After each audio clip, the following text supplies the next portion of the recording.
Question number 16. Mr. Naresh Kumar owns a big house consisting of 2 units. Construction completed on 1st July 2018.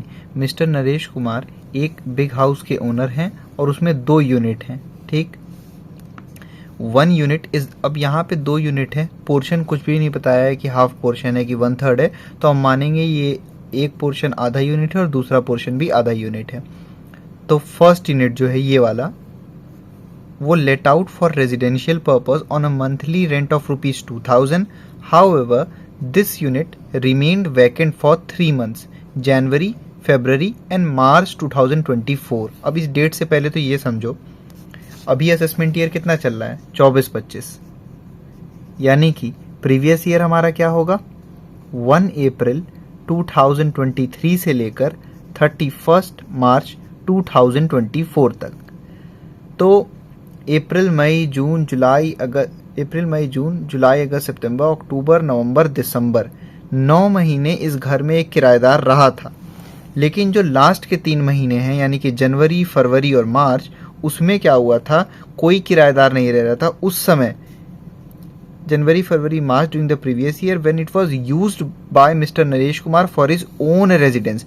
मतलब कि उस 3 महीने के लिए वो सेल्फ ऑक्यूपाइड के लिए इस्तेमाल कर रहे थे उस घर का.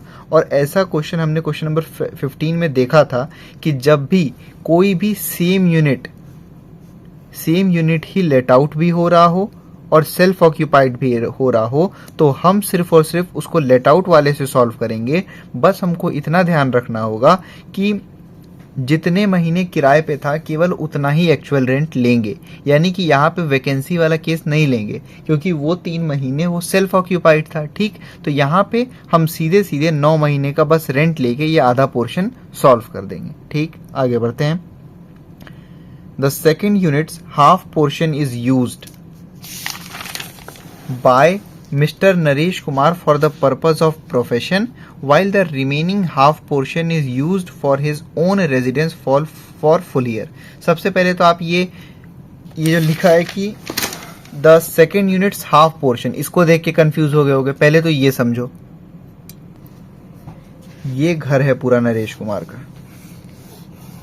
ठीक, इसमें 2 यूनिट हैं, यूनिट 1, यूनिट 2.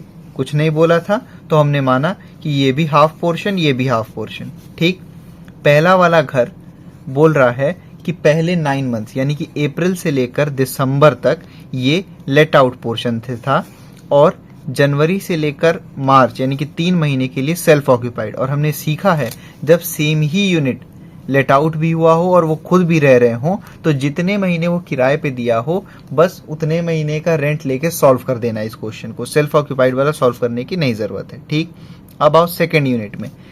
अब क्वेश्चन में ध्यान से सुनो क्या बोला है, mister Naresh the second units half portion. अब सेकेंड यूनिट का भी आधा पोर्शन. तो पहले तो ये देखो सेकेंड यूनिट क्या 1 था. अगर मान लो कि सपोज करो सेकेंड यूनिट ये होता कि पूरे घर का आधा बोलता तो कितना लेते, 1 का आधा. यही तो करते, अगर पूरे घर का आधा बोलता तो 1 का आधा लेते, एक घर का आधा. यहाँ पे बोल रहा है सेकेंड यूनिट का आधा पोर्शन, तो सेकेंड यूनिट खुद ही आधा पोर्शन था. ठीक, यानी कि हाफ इसका आधा लेना है हमको.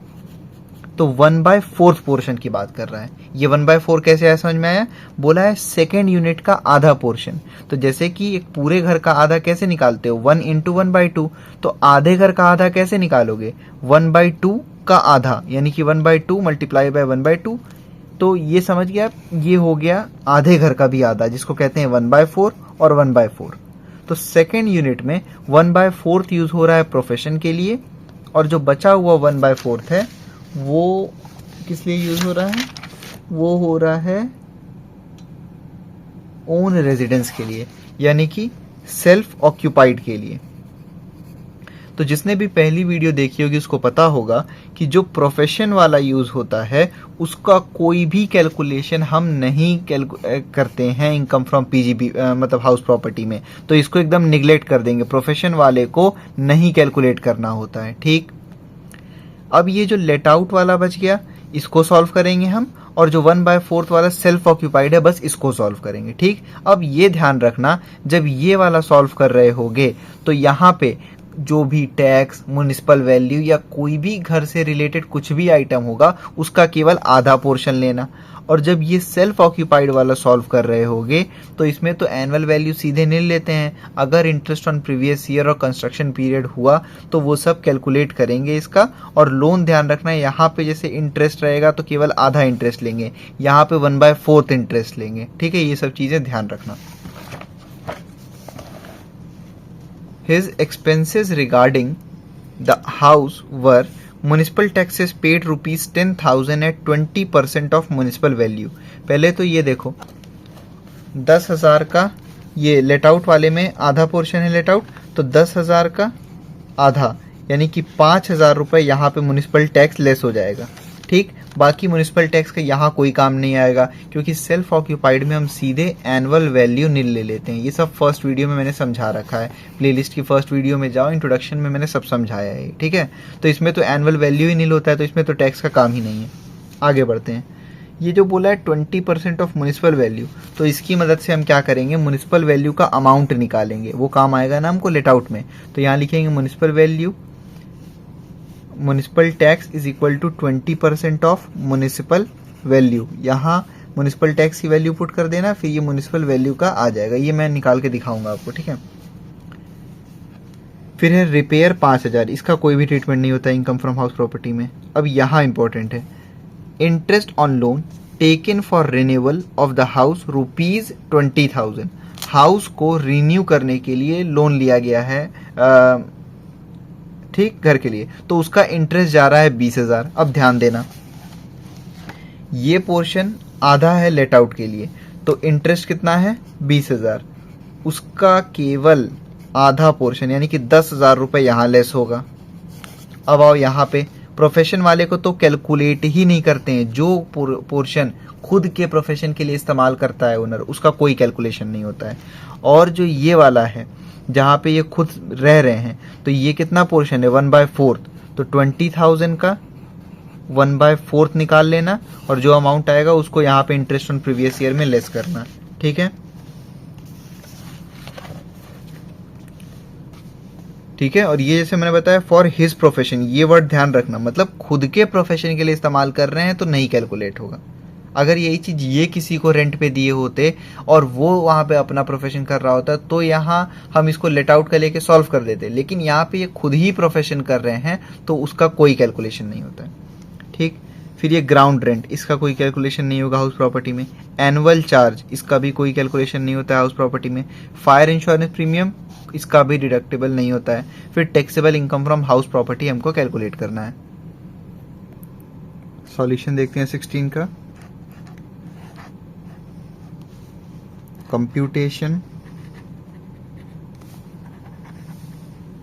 Of income from house property for the assessment year 2024-2025। ठीक है, एक बार मैं फिर से आपको डायग्राम बना के दिखा दे रहा हूँ इस घर का। देख लो, ये एक यूनिट था, पूरे घर के ओनर कौन थे, ये नरेश कुमार। ठीक है, इस घर का आधा पोर्शन जो था वो लेट आउट के लिए इस्तेमाल हो रहा था। अब ये घर जो था ना 3 महीने इसमें ये खुद रह रहे थे, यानी कि 3 महीने सेल्फ ऑक्यूपाइड था। तो जब सेम पोर्शन ही कुछ महीने के लिए लेट आउट और कुछ महीने के लिए सेल्फ ऑक्यूपाइड रहता है तो हम उसको लेट आउट के तरीके से सॉल्व करते हैं। बस इसमें रेंट जो है हम उतने ही महीने का दिखाएंगे जितने महीने वो रह रहे हैं, और वैकेंसी इसमें कुछ मत दिखाना। ठीक, तो यहाँ पे जैसे बोला गया है कि रेंट कितना है, रेंट वो ले रहे थे 2,000 रुपये पर मंथ, और हमने देखा क्वेश्चन में कि जनवरी, फरवरी और मार्च में ये खुद रह रहे थे इस घर में, यानी कि अप्रैल, मई, जून, जुलाई, अगस्त, सितंबर, अक्टूबर, नवंबर, दिसंबर, 9 मंथ्स केवल किराएदार रहा है, तो 18,000 रुपये रेंट हो जाएगा। अब इधर आते हैं, यहाँ बोला गया है कि सेकेंड यूनिट का आधा पोर्शन, तो जैसे ये आधा पोर्शन है और ये आधा पोर्शन है भाई, 1 का अगर एक घर का कोई आधा बोलेगा तो कैसे निकालोगे, 1 × 1/2। तो कोई बोल रहा है इस पोर्शन का आधा, और ये खुद ही हाफ पोर्शन था ना, तो half into half, 1/4 portion. 1/4 portion ये सेल्फ प्रोफेशन के लिए इस्तेमाल कर रहे हैं, और बचा हुआ 1/4 ये सेल्फ ऑक्यूपाइड यानी कि खुद रह रहे हैं। हमने सीखा है कि इनकम फ्रॉम हाउस प्रॉपर्टी में अगर कोई भी आदमी, कोई भी पर्सन अपने घर में ही प्रोफेशन कर रहा है तो फिर उसका कैलकुलेशन नहीं होता है हाउस प्रॉपर्टी में। बस तो यहाँ पे एक इसका कैलकुलेशन करना और एक इसका कैलकुलेशन करना है। ठीक, अभी हम पहले ये यूनिट 1 का कर रहे हैं जो कि लेट आउट के लिए था। चलो, क्वेश्चन में स्टैंडर्ड रेंट नहीं दे रखा है तो इसको हम नॉट कवर्ड वाले तरीके से सॉल्व कर रहे हैं। ये नॉट कवर्ड क्या होता है, इस प्लेलिस्ट में पहली वीडियो देख लो, उसमें सब मैंने समझाया है। ठीक है, फेयर रेंट। अच्छा, यहाँ पे म्युनिसिपल वैल्यू का अमाउंट दे नहीं रखा था तो हम कैलकुलेट कर ले रहे हैं उसका एक। अब देखो, नहीं दिया होता हिंट भी तो 0 लिख देते, लेकिन यहाँ हिंट दे रखा है। कैसे? बोला गया है कि 10% ऑफ, सॉरी, बोला गया है कि 20% of municipal value is municipal tax, यानी कि 20% of municipal value is 10,000 rupees. Municipal value को यहीं रहने दो, ये है, अच्छा रुक गया, 20/100 multiply by this is equal to 10,000। ठीक, तो म्युनिसिपल वैल्यू यही रहेगा। 100 यहाँ डिवाइड हो रहा है, यहाँ जाके मल्टीप्लाई करा दो इसको, और 20 यहाँ पे इंटू हो रहा है, यहाँ डिवाइड करा दो। ठीक, 21 से 20, 25 से 100, म्युनिसिपल वैल्यू आ गया 50,000 रुपए। ठीक, ये पूरे घर का म्युनिसिपल वैल्यू आया है। और लेट आउट कितना पोर्शन है? केवल आधा पोर्शन। तो मैंने क्या बताया, रेंट को छोड़ के बाकी सारी चीजें जो भी डिडक्टेबल होंगी यहाँ पे, मतलब कि म्युनिसिपल वैल्यू, टैक्स और ये सब, तो वो केवल आधा पोर्शन हम लेंगे। 50,000 का केवल हाफ, समझ गए? क्योंकि हाफ पोर्शन लेट आउट के लिए था, तो 25,000 रुपये ये आ गया। एक्चुअल रेंट 2,000 रुपये पर मंथ रेंट था, और अप्रैल से लेकर दिसंबर तक ये किराए पे था। बचे हुए 3 महीने ये खुद रह रहे थे, सेल्फ ऑक्यूपाइड था, तो यहाँ बस 9 महीने का रेंट ले लो, ये हो गया 18,000। फेयर रेंट इस क्वेश्चन में नहीं दे रखा है। इन तीनों में से जो भी ग्रेटर होता है वो ग्रॉस एनुअल वैल्यू हो जाता है, यानी कि 25,000 रुपये is our gross annual value. आगे लेस करो, municipal taxes paid by owner. यहाँ क्वेश्चन में बोला गया है कि म्युनिसिपल टैक्सेस पेड, तो हम मानेंगे कि ओनर ने ही पे किया है। अब ध्यान देना, कितना है म्युनिसिपल टैक्सेस? 10,000, लेकिन ये कितना पोर्शन लेट आउट के लिए है? केवल आधा पोर्शन, तो म्युनिसिपल टैक्स भी केवल आधा ही डिडक्टेबल होगा यहाँ पे, 5,000 रुपये। ठीक, उसके बाद वैकेंसी लेते हैं, और अनरियलाइज रेंट यहाँ पे नहीं है। इस 5,000 को बाहर लिखो, लेस करो ग्रॉस एनुअल वैल्यू में से, यह आ गया 20,000 rupees is annual value. Annual value में से लेस करो डिडक्शन अंडर सेक्शन 24। पहला 30% ऑफ एनुअल वैल्यू, तो लिखो यहाँ पे 30% ऑफ 20,000, ये एनुअल वैल्यू था, इसका 30%, ये रूल कहता है। अब इसका भी आधा मत करने लगना भाई ये एनुअल वैल्यू आ रहा ना, तो इसका 30% ही हम करते हैं ना, तो 20,000 का 30%, ये हो गया 6,000 रुपीज।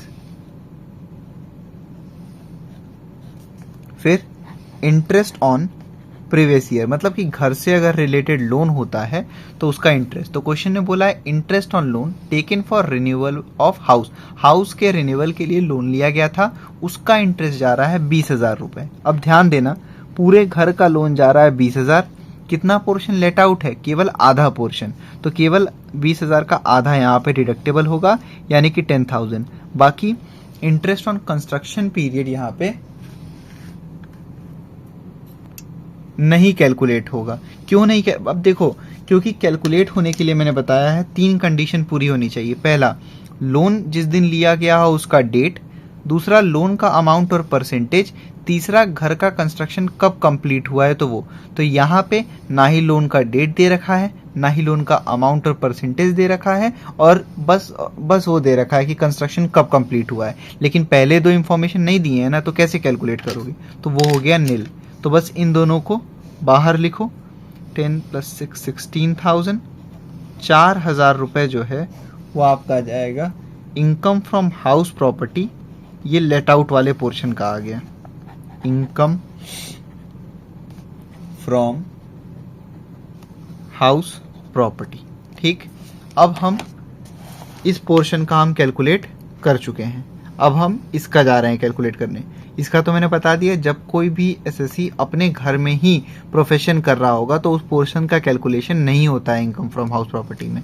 ठीक है, अब आ जाओ इस पे। ये जो 1/4 वाला बचा सेल्फ ऑक्यूपाइड, स्किप करके आए हो वीडियो तो पीछे जाके देख लो, ये सब क्या है मैंने समझाया है, घर को कैसे कैसे डिवाइड किया गया। ठीक है, तो हम लिख देंगे यहाँ पे computation of income from house property, और जब भी सेल्फ ऑक्यूपाइड वाली बात होगी, और यहाँ लिख देंगे हम फॉर द असेसमेंट ईयर 2024 और 2025। ध्यान रखना, ये हम सेल्फ ऑक्यूपाइड वाला पोर्शन सॉल्व कर रहे हैं।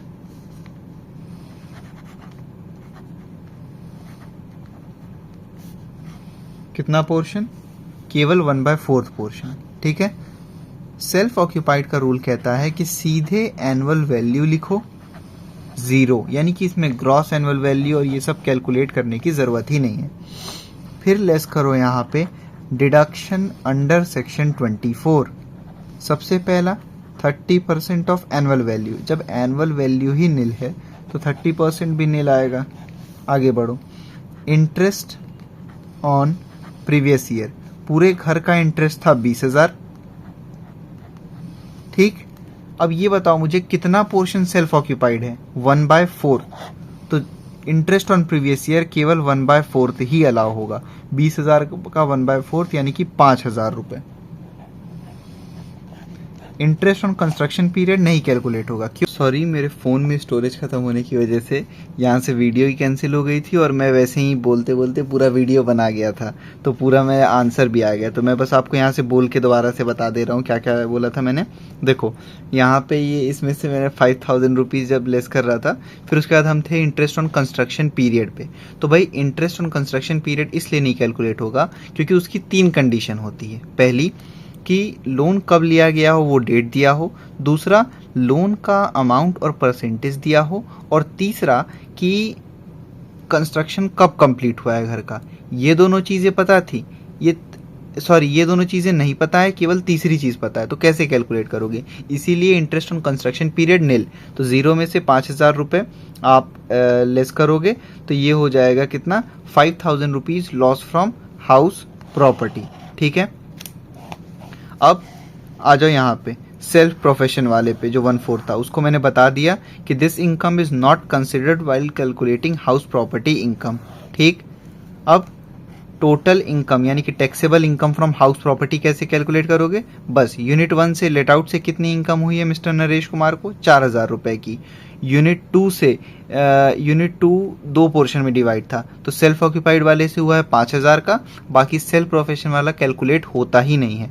तो इन दोनों को एडलेस कर दो, ये हो गया 1,000 रुपये का लॉस हुआ है मिस्टर नरेश कुमार को। ये रहा आपका answer, loss from house property.